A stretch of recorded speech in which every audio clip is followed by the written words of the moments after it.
So this week's lunacy in society comes from a combination of the glorious prison service and the transgender community.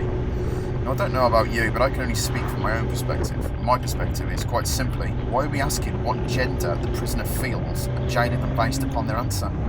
I mean, if the prison service is confused, they merely need to drop the person's trousers and see if they have a vagina or a penis. If they have a penis, they are a man. If they have a vagina, they are a woman.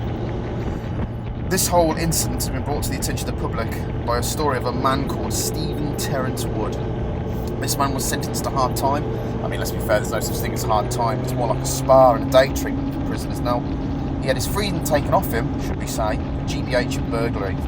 Also, at this point, it should be mentioned that he is a convicted paedophile. So, early in his sentence, he decided to come forward with the statement that he was actually transitioning to being a woman. So he was therefore transferred from a male prison to the female prison called HMS New Hall.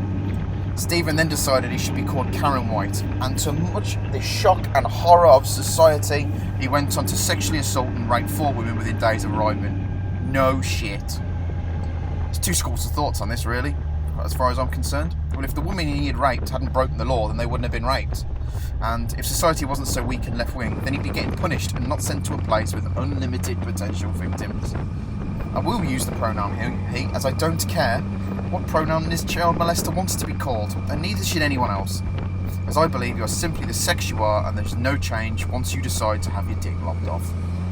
It's about time this issue was treated as a mental health issue and nothing more. An interviewer with Stephen's ex stated that he simply was a bit of a cross-dresser every now and then. She states that essentially he cross-dressed when he was going to be interviewed by the Department of Work and Pensions for his disability, of no doubt claiming he has a mental issue and saying that's why he can't work. So turning up in a dress is probably good enough for him. I mean, how long did any sane person think it was going to be before something like this came to light with criminals and work dodgers literally doing anything to get out of a day's work? I'd say it's long overdue, but then again, the weakness prevalent in our society is long overdue to be ridiculed. Fortunately, this time it has been the cost of a female convict, of which I have no sympathy. This is why we need to move back to prisons being punitive and they're not to rehabilitate. In order for this complete sherbet to convince the prison service to bang him up with unlimited sexual partners, all he had to do was smash on a padded bra, high heels, a skirt, and some fucking eyeliner. Now, the people we employ within the prison service and disability departments are so dumb that they cannot see through this utter shower of shit. Again, his ex stated that he was never had any type of hormone treatment or plans in the slightest to have sexual realignment surgeries. It's beggars belief that this wasn't checked, and he was taken on his word alone.